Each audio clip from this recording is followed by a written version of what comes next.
Agora são 11 horas e 20 minutos, 11h20. Estou recebendo aqui Jonil Vital de Souza. Tudo bem, Jonil? Tudo bem. Bem-vindo ao programa mais uma vez.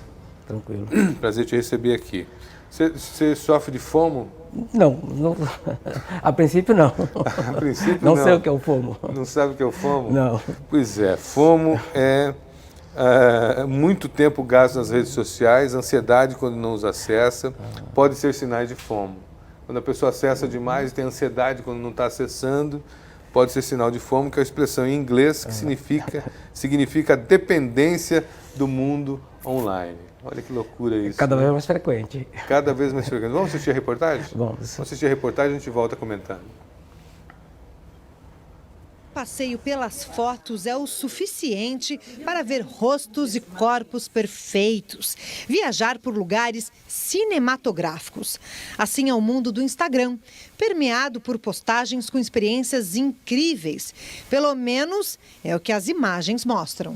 Eu, quando via postagens de algumas pessoas que eu sigo, nossa, só festa, só roupa bonita, sempre muito bem arrumada. E eu ficava pensando, por que eu não consigo? Que vida é essa que eu tenho, né? Não faltam expressões para classificar os malefícios das redes sociais. Uma delas é o termo FOMO, Fear of Missing Out. Em português, medo de ficar de fora.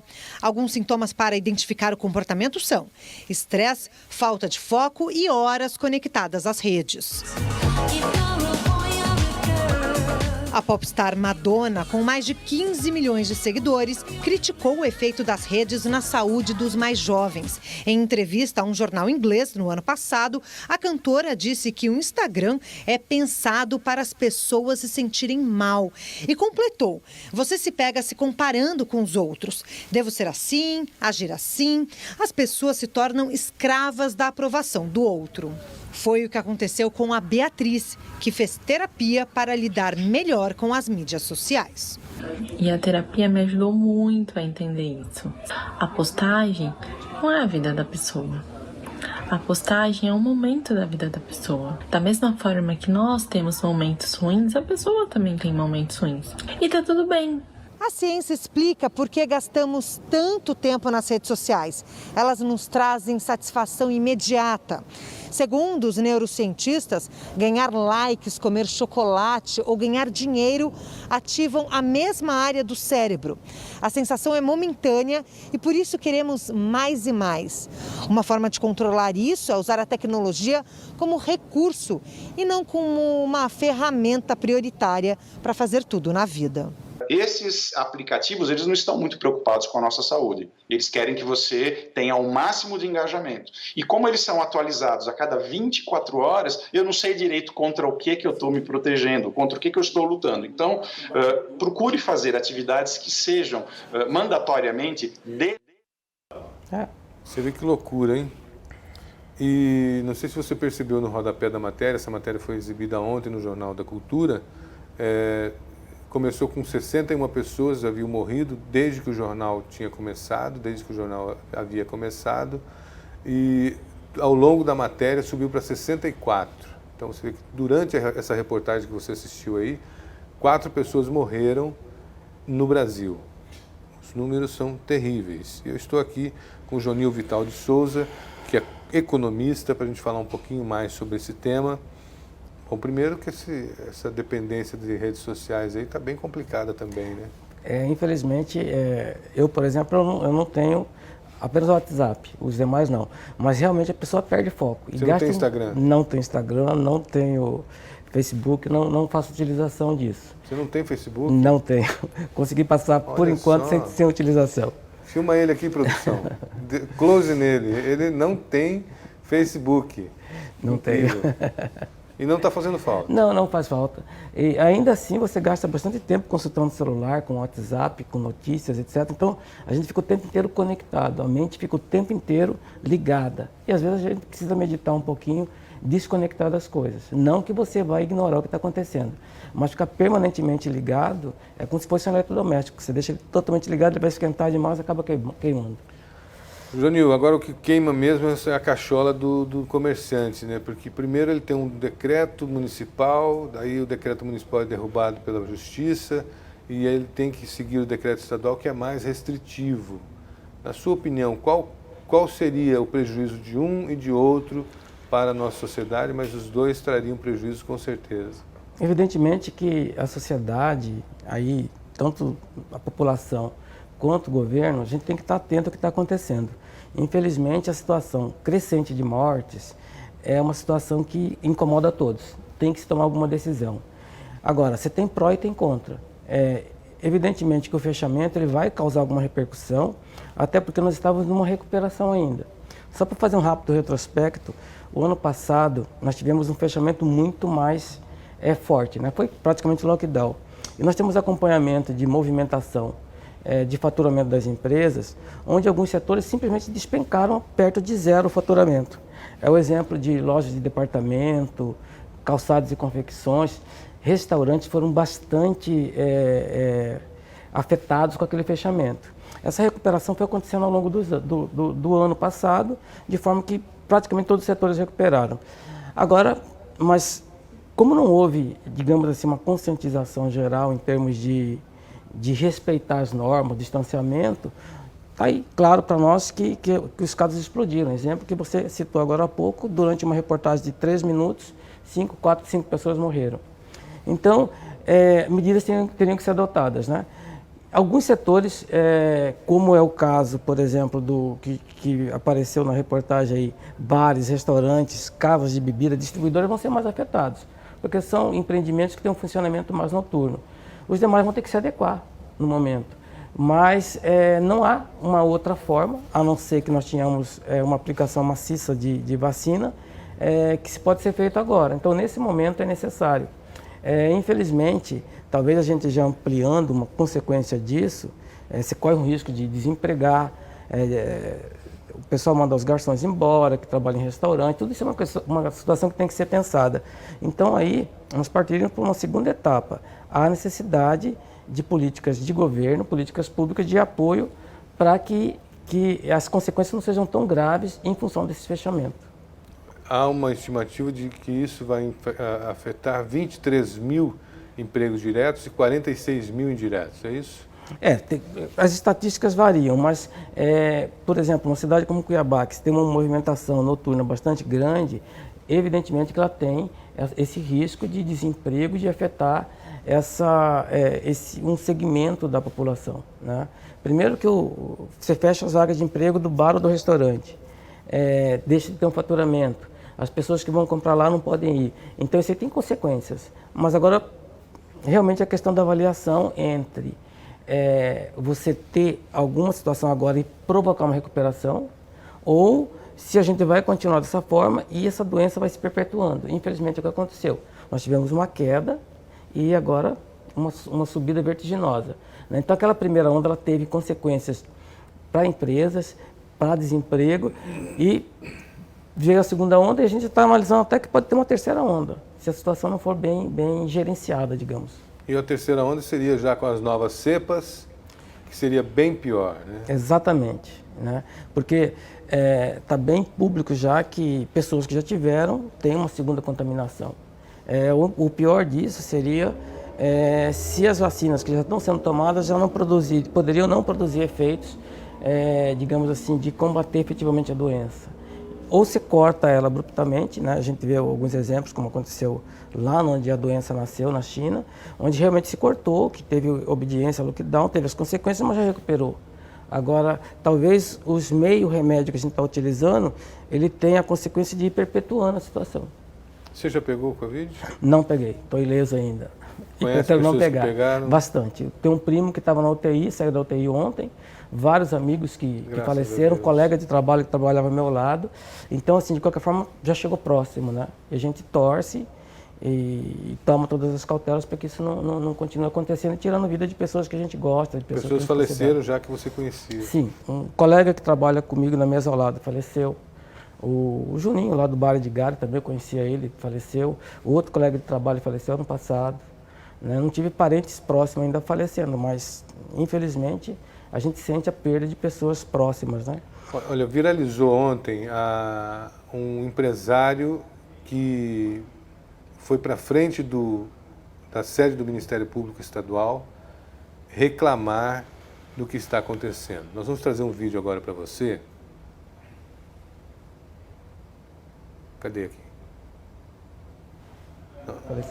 Não, peraí. Isso. Nós vamos trazer um vídeo agora para você mostrando esse empresário, o desespero de um empresário, de uma pessoa que pode perder muito, pode perder o seu trabalho, que vai ter que, de repente, demitir pessoas.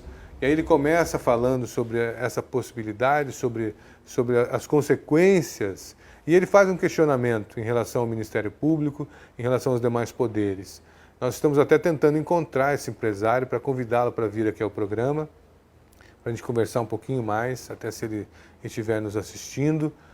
Pode, por favor, entrar em contato com a nossa produção. Nosso WhatsApp está aqui do ladinho, aqui, ó, está aqui do lado, 996154094, para que você venha ao programa. A gente quer te convidar, quer ouvir você, conversar um pouco mais, mas vamos ao vídeo dele, onde ele mostra toda a indignação com as medidas restritivas impostas pelo governo do Estado.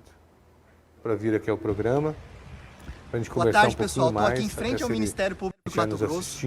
Agora há pouco, o pode, Tribunal de Justiça, por meio do desembargador Orlando Perry, atendeu um pedido aqui do ladinho, aqui, ó, aqui do lado, 996154094, para que você venha ao programa. A gente quer te convidar. O que está acontecendo? Eu estou falando comigo, eu nunca tinha me ouvido.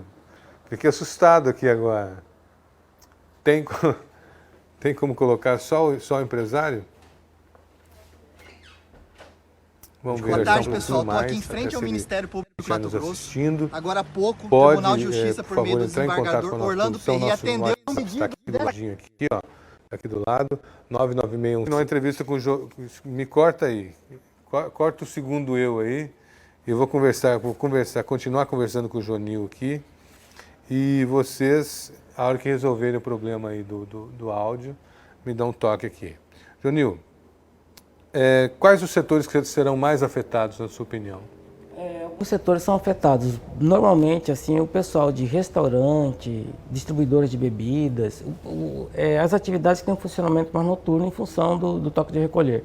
Então, essas atividades, esses setores serão mais afetados que os demais, que têm que adequar a hora, né? Lembrando da primeira pandemia, nós tivemos setores que imediatamente despencaram o faturamento, restaurantes, né? Aí depois, com o tempo, se adaptou para o delivery, né? Mas de qualquer forma, aquele setor foi bastante afetado.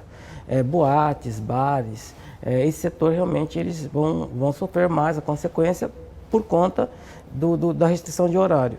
Evidentemente, quando eu falo de atividades assim, você vai desempregar o garçom, o músico que canta na noite, né? Tem toda uma sequência, o pessoal que trabalha na limpeza. Realmente há consequências em função do fechamento, né? Serão 15 dias. É possível quantificar esse impacto? Há como mensurar através da movimentação, emissão de notas fiscais, consumo de combustível, de energia. Há formas indiretas da gente tentar quantificar esse impacto, né? Fazer uma estimativa. Nós já temos o vídeo do empresário. Está no jeito aí, então? Então vamos ouvir esse desabafo de alguém que está desesperado por conta do que está acontecendo no nosso estado. Roda aí. Do fechamento, né? Serão 15 dias. É possível quantificar esse impacto? Não estão conseguindo? Bom, deixa eu... Tá, joia. Vamos seguindo, então, com a entrevista. E qual o segmento? Bom, os segmentos você falou, bares e restaurantes. Basicamente bares e restaurantes, né, que funcionam mais no período noturno. Quantificar, você acha que nós só teremos como fazer isso depois que terminar esse período? Dá para fazer alguma estimativa, né, em termos de número de trabalhadores que trabalham nessas atividades, dá para a gente ter alguma quantificação, mas um acompanhamento aqui na primeira semana a gente vai ter noção de quão grande será esse impacto. O que você sugere para o empresário? Bom, o empresário vai ter que se adaptar, né? Então, assim, como na primeira onda nós tivemos o incremento dos deliveries, agora há atividades realmente que não vão funcionar. Para isso, há necessidade que o poder público, o poder político, ele crie linhas de crédito ou formas de compensar aqueles empresários que vão fechar, até para segurarem o emprego e não agravar mais a situação da crise. Então, exemplo da primeira onda, ano passado, foi criado aquele auxílio emergencial, foi criado linhas de crédito para que os empresários mantivessem na folha de pagamento aqueles funcionários deles, que eles não desempregassem.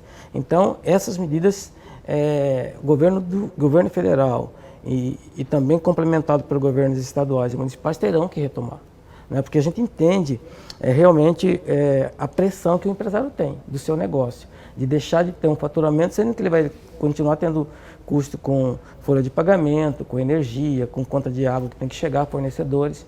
Então, é um momento assim, digamos assim, de medidas de coalizão, de apoiamento para esses setores, para a crise não se agravar mais e demorar uma recuperação. Isso vai acabar afetando o governo também, né? Afeta, porque alguns setores desses vão deixar de circular e automaticamente, digamos assim, não vai vender os produtos, não vai poder recolher o imposto. Então, na crise do ano passado, de 27 estados do Brasil, praticamente mais de 20 tiveram queda de arrecadação em função das consequências da pandemia, que caiu o nível de atividade econômica no mercado de forma geral. Já Mato Grosso teve um acréscimo. Mato Grosso, assim, descolou um pouquinho da realidade nacional. Nós tivemos setores que sofreram... Por conta do agro, né? Por conta do agro, principalmente. E os ajustes que o governo fez. Nós tivemos algumas atividades nossas que sofreram com a pandemia, mas se recuperaram. Mas, de forma geral, o Mato Grosso não teve a repercussão tão grande como teve no Brasil, que ontem foi anunciado uma queda do PIB de 4,1 negativo para o país inteiro, sendo que Mato Grosso provavelmente deve ter tido um crescimento em torno de 2%. Bom, vamos ver agora a reportagem ali. A reportagem não, o vídeo que viralizou ontem nas redes sociais e a gente volta comentando. Roda pra gente aí. Boa tarde, pessoal. Estou aqui em frente ao Ministério Público de Mato Grosso. Agora há pouco, o Tribunal de Justiça, por meio do desembargador Orlando Perry, atendeu um pedido dessa casa aqui, que limita os horários de funcionamento do comércio em Mato Grosso, no caso até às 19 horas, prejudicando diretamente todo o comércio e a iniciativa privada. Eu quero saber se vocês aqui atrás vão pagar nosso salário. O de vocês está garantido dia 5, vocês recebem e está na conta. E a gente que tem aluguel, que tem funcionário para pagar, que tem um monte de conta, como que fica? Para vocês é fácil, vocês vão para casa, fica de home office, ganhando salário, e nós só tomando porrada. E ainda vem e faz uma cagada dessa, prejudicando todo o comércio. O prefeito tinha diminuído essa necessidade de fechar o comércio e vocês vêm e fazem isso. Eu quero que vocês coloquem a mão na consciência. Vocês vão doar 15 dias do salário de vocês? Vocês vão abrir mão do salário de vocês? Como a gente está tendo que abrir mão? Tenho certeza que não. Tenham um pouco de compaixão, são famílias que vão perder emprego, que vão ficar sem pagar um monte de coisa por culpa de vocês. Procede, né? Procede a reclamação dele, né? Mas a gente teria que analisar, lógico, todos os lados que levaram a tomar a decisão desse feitio que está sendo tomado no Brasil inteiro. E mesmo os especialistas, sanitaristas, médicos a nível mundial aconselham que seja feita uma restrição de circulação de pessoas. Agora, como conciliar isso com os casos particulares, né? Então, algumas situações a gente fala, realmente, você teria que estudar meios de compensar esse fechamento. Não há outra forma. Juninho, eu quero agradecer a tua presença aqui, o bate-papo de hoje, são 11h38. Obrigado pela tua vinda hoje aqui, para a gente fazer uma análise sobre essa questão aí das repercussões, né? As repercussões do fechamento, né? Sumiu a palavra aqui, é o decreto. Decreto, estou tentando falar decreto aqui. A questão dos decretos, né? Mas vamos seguindo viagem, né? Exato. Quem sabe as coisas acabam dando certo. Vamos ter que torcer, rezar um pouquinho também e as pessoas colaborarem. É um momento difícil que requer esforço de todos os lados, né? Jonil Vital de Souza, até a próxima. Tá ok, até logo, obrigado. Obrigado, viu?